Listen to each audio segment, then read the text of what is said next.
Fuckers of the world, welcome! I am Secrona. Today we're going to be playing A Wise Use of Time. This game just came out by the time you guys are watching this 3 days ago. And it's a complete text-based game. If you guys ever read books called Choose Your Own Adventures, let me tell you pretty much what what the book's like. Pretty much you'd read to the bottom of a page and then it'd give you options like, say, you had a terror. They were kids' books, but here's the best example. Say you had a person who's a potential terrorist, and they were pleading that they weren't. At the bottom, it would go, oh yeah, if you decide to shoot the person thinking they're a terrorist, go to page 69.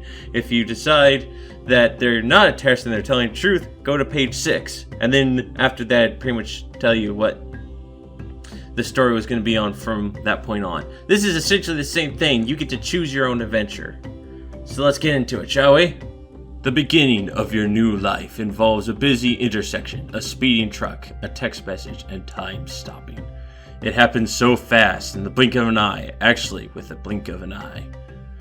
While you're walking across 12th and High Streets, near the deli with a really strong coffee, a text message on your phone draws your attention. You look up at the green light and divert your gaze right back to your phone's screen. As you pass midway through the intersection, a large object fills the corner of your vision. You hear brakes lock and squeal. Looking up, you spot the massive front grille of a truck in large red letters reading, Baketown Delivery. My favorite donuts! Would you like some donuts? You close your eyes as the truck barrels down, but it only takes a second, maybe less. The world goes silent. The noise of cars, the truck's horn, the hum of people talking, the clamor of the city.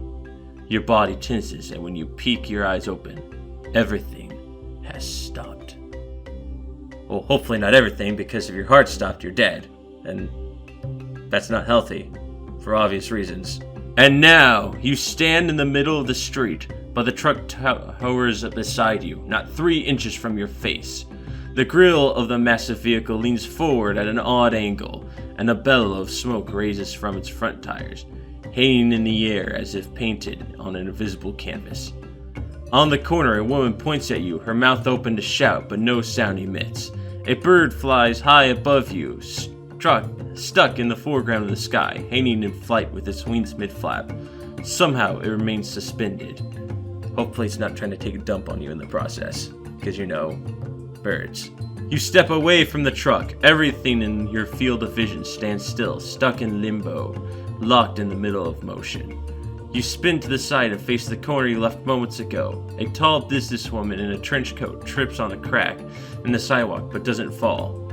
A waiter at an outdoor cafe reaches for money on a table and pours coffee from a urn, the stream of hot liquid seeming never to end.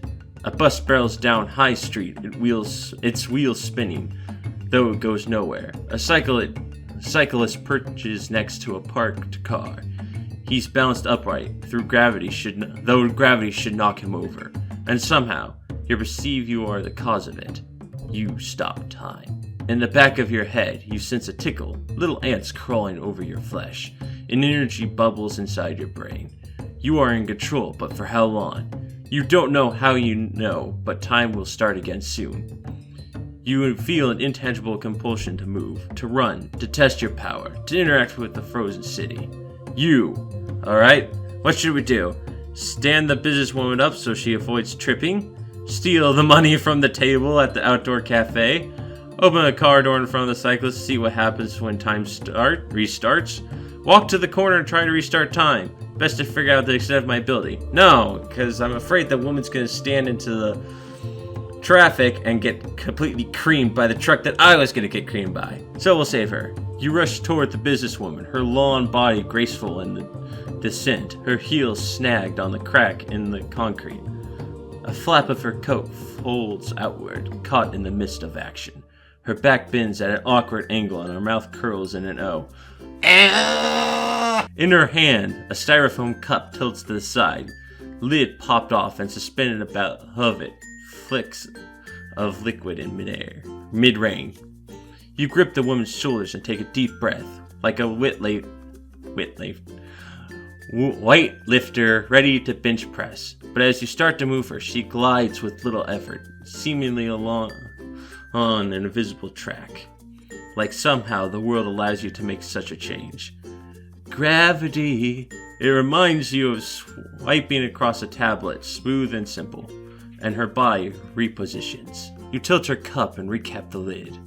You fold her coat, you strain her right leg and swivel her arm. The itch in the back of your head grows to sharp pain. Your ears buzz, your eyes blur, and a metallic taste rises in your throat. You blink and hear a... That's supposed to be my popping sound. I'm sorry, I fail. Opening your eyes, the world moves all at once. The truck's tires squeal as it passes the intersection where you used to be. The bird flutters across the sky. The woman next to you shuffles and staggers, but stands upright, and a look of confusion crosses her face. She glances at the crack in the sidewalk and twists in all directions. Her eyes cross your gaze, and she flashes a brief smile as she saunters away as if nothing happened. You step to the edge of this curb and follow the pack of pedestrians across the street. And so, it begins. So was there no option to just stand there and let the truck hit you? Because that'd be hilarious if that was the story that you could choose. You know, it's just, oh, you're able to stop time. What do? Stand there and let the truck hit you. And you die. Story over. Good day, sir. Chapter 1. Everything's dark with your eyes closed. No kidding. While you're walking along High Street, your mind races at the thought of what you just experienced. Time stopped. Everything froze in place. Had that delivery truck not stalled in time, you would be seriously injured or even dead. But how did you do that? You can't help but feel excited! I can only dream of the potential of having such an ability. Anxious, I have no idea what's wrong with me. Inquisitive, I need to learn about my ability. Hesitant, is it something I can control? I'd be excited. I'd be like, hell yeah, I could stop time. What? Being able to stop time could prove a useful ability. You can only begin to imagine all the things you could do with such power. The power is mine! You recall events from your past where time distorted but never full-on hit the brakes. A softball sailing through the air, your leather mitt extended overhead as you ran through left field. The ball rose through the foreground of a hazy blue sky, and just as it peaked, it slowed for its descent. Noises garbled in the distance, low pitch and stretched, like a song playing at half speed. Catch it.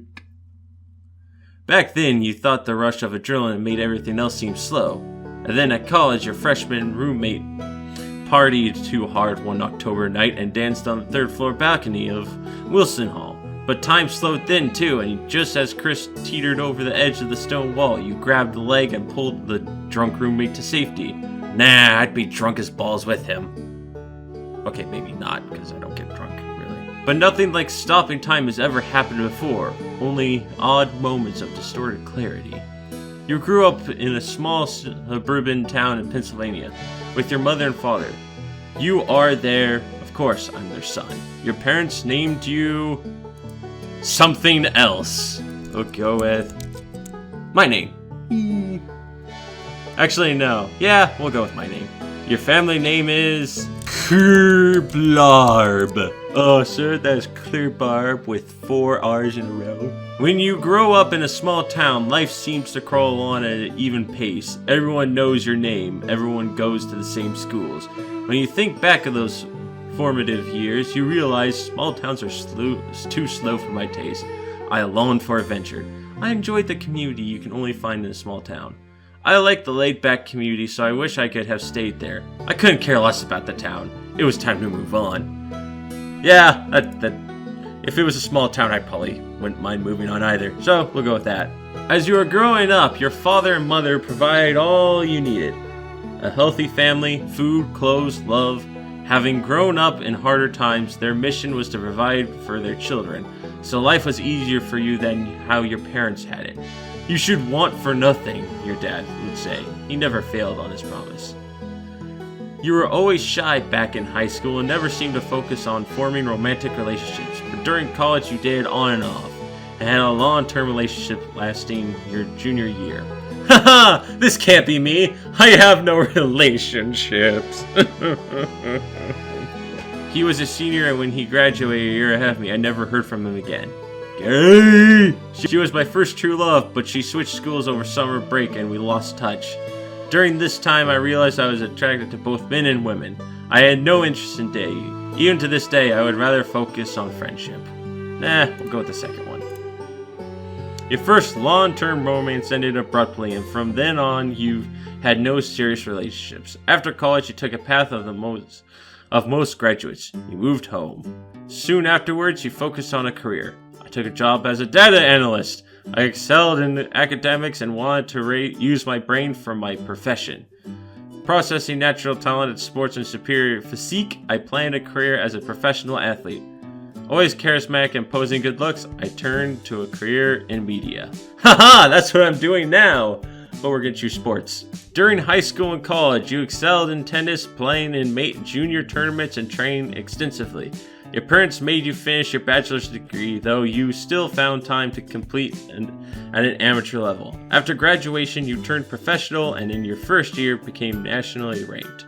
Aside from your physical talents, you relied on your intellect and common sense, social skills. I have no social skills, so I'll go with intellect. You always excelled in academics, and during your amateur tennis days, you became a student. Wait, tennis? I thought we were talking football. Football? Football. Football. Football. You always excelled in academics, and during your amateur tennis days, you became a student of the game. You analyzed statistics of past games played by each of your opponents to create game plans for each match.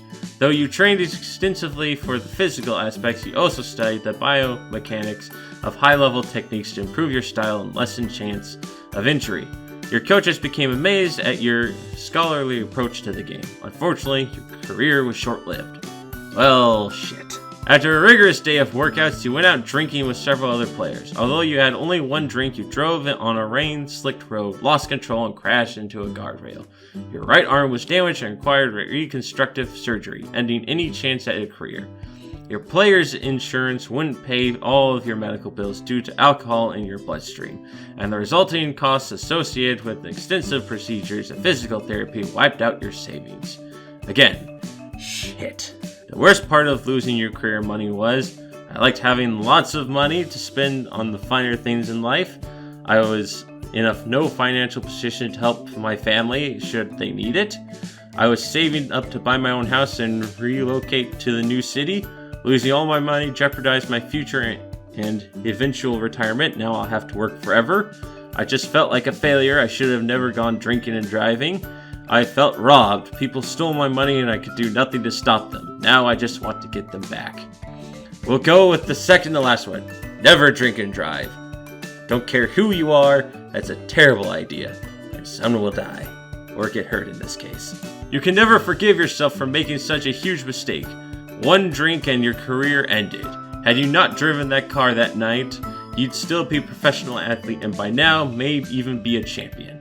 Maybe even a champion. In the past year, everything changed. Your father, once a prominent car dealer, disappeared one evening at the end of the winter. You searched for him, and when you couldn't find him, you searched for any reasons why he was gone. Also, always a responsible man, his unexplained disappearance left you unsettled and confused. He probably ran off with a lover. He must have gone involved with the wrong people. I looked all over for him, but found no trace of where he went. I vowed to earn enough money to hire a private detective to find him. Now I wonder if my newfound ability has something to do with his disappearance. I don't care anymore why he left. Well, if it was this long ago, I really don't care. If I ran into him, I'd be like, "Hey, Dad! How's it going? Why the hell did you leave?" Other than that, I don't care. Your father left and there's nothing you can do about it. He could have left for any number of reasons, and you may never know which. The future of all is all that matters. The past can stay there asleep. Despite your grief and worry about your father, you managed to earn your MBA from Penn State and worked at a small firm as a research associate. A headhunter recruited you for Eternity International in the sales division. You left a lot behind. Family, friends, a community, loves. Moving to the big city, you adapted to the fast-paced lifestyle and hectic work schedules as best you could. Life back in the small town faded into memory. A month later, you can stop time. Because we don't need to know how we got to the ability to stop time, we just can. Yay. You turn off High Street into Melrose Avenue, a narrow alley-like stretch of commercial buildings remodeled into low-rent apartments. Across from these buildings, a playground and recreation center take up space on the edge of the neighborhood past a highway bordering the Delaware River. Your mind seems awakened, and as you stand in the front of the steps of your apartment building, something calls from inside, a voice telling you to try it again, to stop time. Nervous energy builds in your limbs. You feel stress, agitated. It's an itch you can't scratch. How are you able to stop time? Why now? Are people across the world developing powers, or just you? So many questions come to mind, and yet you don't know where to begin to have them answered. You glance around the area. Everything comes into bright focus, like peering through the lens of a high-powered camera. Teenagers play a pickup basketball game outside the rec center, and a few preschoolers chase each other in the grass while parents watch and gossip. A pair of toddlers play on the monkey bars, each one precariously close to falling. Barreling down the highway off-ramp, a double-wide pickup truck squeals as it brakes strain to slow the heavy load in its cargo bed. I step in front of the pickup truck and stop time before it hits me. I ask to join the basketball game and use time control to hold my advantage. I go to the playground and see if anyone needs help. While those other two seem like the wiser thing to do, I'm going to step in front of the pickup truck because that's how I roll. You walk to the curbside and stand to wait for the pickup truck to draw near. The motor groans as it speeds down Melrose, its driver animated in the front seat, singing ahead, bobbing to the loud country tune screaming through the open window. She pays no attention to you or the road. You take a deep breath. Sweat breaks out of your forehead, and you hear your heart pumping fast. The back of your head itches like before, but this time the pain swells like you've been hit in the base of your skull with a hammer. The truck sails closer, and you spot the driver waving you away and scream over her music. And just before the vehicle hits, time stops. You stand in the middle of Melrose Avenue, hunched in front of the sizable front end of the pickup truck. The tires are turned to the side as the driver must have spun the wheel to avoid you at the last moment. Across the street, basketball players are locked in position. The tiny children laugh and play, but make no sound, their little bodies poised like dolls.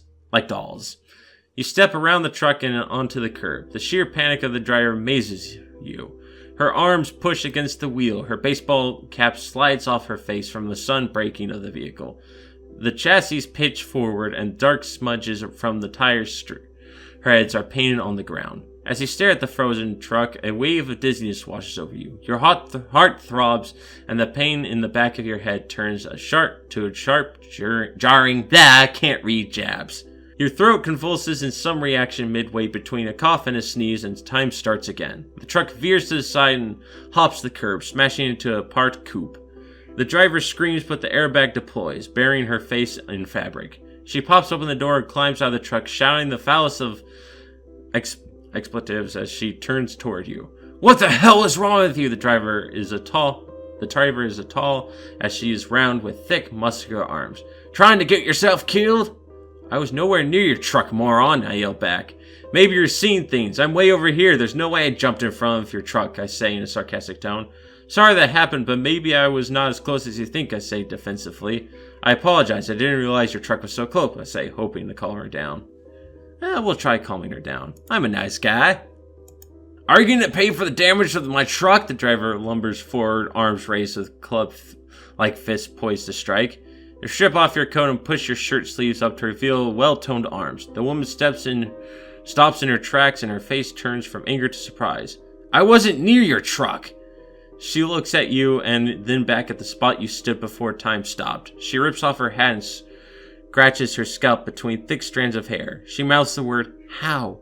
You walk toward your building, leaving her before the situation escalates. Reaching the steps leading into your building, you feel a sudden jab in your stomach and your head throbs in quick pulses. Once you're through the door, sweat pours from your scalp and the stairs ahead of you spin. You reach for the wall and gain your balance. Your feet feel like barbells, and you lug each leg up the next step. As you reach the center of the staircase, a blurry figure appears at the step top of the landing. Seth, are you okay? Comes the voice of your roommate, Olivia.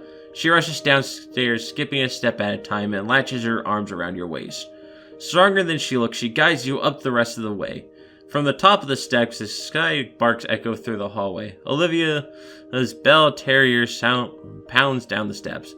Lobo, back inside, she yells. The dog bounces and spins, its nails like tap shoes on the hardwood floor.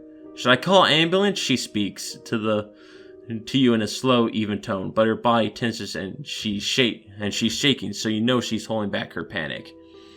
You moved in with her a month ago. Your first friend in the new city. She showed you around town and introduced you to the new cuisines, the arts, and the urban social scene. Going everywhere with Olivia meant complimentary dinners and drinks. Everyone's her friend. I'm fine, Livy. Just a little dizzy. Just a bit dizzy. Seeing she looks no less concerned, you add, I've been exercising a lot lately and just need rest. I've been going out a lot at night and partying and just need a good night's sleep. I'm working hard at the office and just need a break from the stress. I've been reading a lot and must be overtired. Really? They're not going to give you the option of just be honest and go, I can stop time! I mean, it's not like she's going to believe me anyways. Truthfully, you have been pushing your body, and though it's not a real reason for your recent physical woes, you can certainly use some rest. You enter the open door of the apartment, and she wrestles you over to the couch. I heard a noise on the first floor and wondered who was banging, and when I saw you struggling to walk, I got so concerned. It's like when my grandma fell in the shower, and I had to break down the door just to help her. Thank you for comparing me to your old lady. That's such a wonderful thought. Your eyes looked all far away and now they look better, and I'm talking real fast because you made me nervous. She pulls back and stares with big brown eyes. But at least you're okay. Olivia heads into the kitchen, sits at the table. A mixture of clothing, framed artwork, and knickknacks cover the surface along with the laptop and camera. She pulls back her long black hair and ties it into a bun. A tattoo on her back, the head of a serpent, peeks out from the under wisp of her hair crossing her neck. Your wooziness slowly fades and your vision clears. Moving into the kitchen, you smell the rich aroma of fresh brewed coffee and grab a mug from the cupboard. Your mouth waters and your stomach grumbles. You throw open the refrigerator door, grab a container of leftover Chinese food, and dive into it. Lobo sits at your feet, eyes following each forkful you take. If you're wondering, I'm taking photos of different things to sell online. In the corner of your vision, a cup flashes on the edge of the table. It topples over the edge without hesitation. You try to stop time. The cup hits the ground, shattering and spilling the coffee liquid all over the kitchen floor. Time didn't stop. I'm so clumsy, Olivia says, and grabs the towel. Sorry, I should give her a new voice. I wasn't paying attention, and my elbow hit it. Lobo darts over, pushing his brown snout toward the glass. Out! Olivia shouts and points to the living room, but the dog just backs up a few steps. Olivia drops on hands and knees and wipes the liquid. You glance at the spilled drink and the broken cup. Despite your efforts, time did not stop. Was your short-lived ability now gone forever? Will the power return once you've rested? Or was it all a dream, a figment of your imagination? You plunge a fork into the mound of fried rice and scoop a large chunk into your mouth. You've been listening to Olivia for the last few minutes as she skips from topic to topic. My mom called today. She sits next to you, her Phillies World Series hat resting on the table. My sister's planning her wedding. I can't believe I'm not there. I wish I could go to New York more often. She snaps photos of the hat from different angles. If I could raise enough money, I could take a trip there. But enough about me. Sorry, Seth. How was your day? It was normal. Nothing exciting. I had a strange day. I thought my life was about to change, but it's back to normal now. I had a crazy day. For a while, I was able to stop time. Let's just be straight to the point and make her think I'm crazy. Olivia nods and turns with a smile. Sometimes when I'm waiting for my next client, I get so bored it seems like time is stopping. But I'm sure work will pick up. Olivia's phone buzzes as she types out a text. Maybe this is the best time to share your news with her. Why can't you travel to New York more often? Why did you move from New York if all your family is there? How are things with the tattoo shop? How's your school going? I ended my conversation with Olivia. Why can't you go to New York more often? Lots of reasons. For one, I'm busy between work and school that it's hard to find a break to go. Even going for just a weekend is tough with my schedule. But mostly money. Between paying for school and rent, I barely have enough money for a train to ride to New York. My car's a clunker, so I wouldn't take a chance to drive there. Olivia slumps at the table. You know what you mean. I know what you mean. Money's real tight for me too. Maybe I can help you pay for the trip. Why don't you ask for your family to pay for the trip? Your job and school are more important anyway. Can you bring someone to the wedding? I'd like to go if I can help pay for the trip. Yeah, we'll go with that one. I could be the +1. Aw, Seth, that's so sweet of you to offer. I'm not sure it would be a fun trip for you. I'm in the way, so I have to go to dress fitting and hair appointments. You'd be on your own a lot. Plus, I'm not really sure my family's house has a spare bedroom, and my parents would not approve of us being in the same room. Olivia hugs you. I really appreciate your offer. Don't worry though, I'll find a way to go. Olivia stands and opens the refrigerator. She taps her foot on the linoleum, which makes a sharp echo through the tiny apartment. I like having a conversation like this. Some days at work are so busy I could barely get to talk to anyone but a client, and I may never see them again.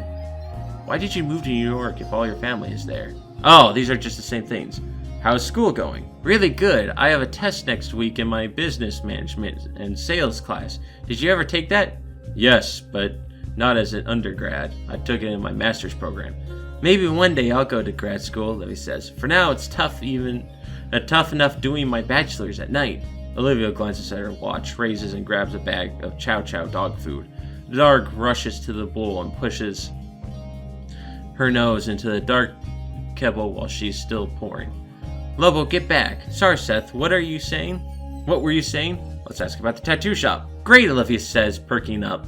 I've been really practicing my line work, which is something I struggled with in my first year. I have my own station now, and I'm building up my clients. I wish I was making more, but Kara says I have to pay my dues. She thinks I have what it takes to run a shop one day. What about you? I'm sure this work can't be your passion. I enjoy my job. Just because it's not artistic like tattooing doesn't mean it's boring. I like my job. Sure, it sounds boring, but it's a stable career. No, definitely not my passion, but until I win the lottery, I'll work there. We'll go with that one. I couldn't do marketing. Olivia smirks. If you win, hire me as your personal tattoo artist. I can use a wealthy client. Giving tattoos to other starving artists leaves me, well, starving. A phone buzzes, and Olivia pulls a low-end Android from her pocket. She taps at the screen, flinches with each letter. My sister is a real piece of work. $2,000 for photography at her wedding. I could pay rent for 4 months with $2,000. Why did you leave New York if all your family is there? I was apprenticing at a tattoo shop in Brooklyn, and my boss decided to open a new location here in a different city. She wanted me to continue working under her, and I just felt it was a great opportunity. I really didn't want to move, trust me. My father was crazy upset when I told him I was going. My mother cried and my sister wouldn't speak to me for days. But they finally came to understand this was an amazing opportunity for me to advance in my career. Olivia's eyes drift to stare at the window. What about you? Why did you move? I was recruited to work for Eternity International. Well, I know that, but what made you leave? I mean, you left your family. I'm sure you had lots of friends. Not really. I was in a small place. This job in the city offered me greater opportunities than my hometown. Things were really boring in my hometown. It was like I like the excitement and fast pace of a big city. I had trouble finding my work in my hometown and felt this company provided the job security I needed. I always used my family as a safety net and wanted to take a risk to move out on my own. Which is the second one. I guess we think alike, Olivia says with a frown. I love New York and really enjoy Philly. I'd like to visit lots of other cities too, maybe San Fran or LA or Miami. I hear Austin, Texas is a real cool place too. I'd like to live in the major cities, even if Europe and Asia. Just pick up and go and experience all the culture the world has to offer. The door slams shut in the living room and the TV goes on. The sound of baseball fills the living room. Your other roommate, Raj, bounds into the kitchen, gazing back at the flat screen in the other room. What do we have here? He shoots around the kitchen table and grabs the Phillies hat. No, Olivia says and jumps from her seat. She takes the hat back and shoves him in a playful way. though he hovers over the camera to see the shot. Cool, how much are you asking? I think I could get $50, Olivia asks. I'll sign Chase Utley's name and you can get $300 on eBay, Raj says. I'm not going to cheat people, she says and takes the photo. She lifts the hat and drops it into the box of other sports memorabilia. Reg slides out of the kitchen chair far enough into the living room to see the TV. Oh, I borrowed your car today. It was pulling to the right, so I took it to my cousin and he realigned it. Olivia turns, hand on her hip, like an angry parent. You didn't tell me you were borrowing it. I almost had to take Seth to the hospital earlier. How would I drive home if you have my keys? What's wrong, Reg says, turning to look at you with look of sincere concern. Just dizzy, it's no big deal. Call me next time, I'll come get you. I had no idea. I know, Reg, I'm really fine. You've only known Reg a few short weeks, but he means what he says. He's the kind of guy to give you the shirt off his back. If you wore none, though you'd wonder what store he robbed to get it. Thank you for getting my car fixed, Olivia says. How much do I owe your cousin? Nothing. Believe me, he owes me. And I borrow your car enough, so it's fair is fair. Reg stretches out his long body to view the television. Remember, tomorrow night I'm taking you both out to celebrate my birthday. We're heading to the casino, the new one, the Saturn. That's right, you're turning 30, the big 3-0. Olivia's eyes stretch out to show her excitement. But why are you taking us out? It's your birthday. I want to spend my birthday with my favorite people. I want no excuses why you can't go. That's so nice, Olivia says. Now let's talk presents, Reg says and puts on a serious face. I like diamonds. Maybe a nice gold chain. A BMW would be nice. You're really digging here, pal. If you want to give me money, that's fine. Please, large bills, no personal checks. For my party, maybe rent a suite, a dozen strippers, a DJ. Nothing too fancy. You know, keep it classy. Right, on my budget, you're getting a big hub, a birthday card, and I'll bake you a cake. Deal. But we're going to the casino, right, Seth? I love to gamble. I'm in, I say. I can't wait to try my hand with Lady Luck.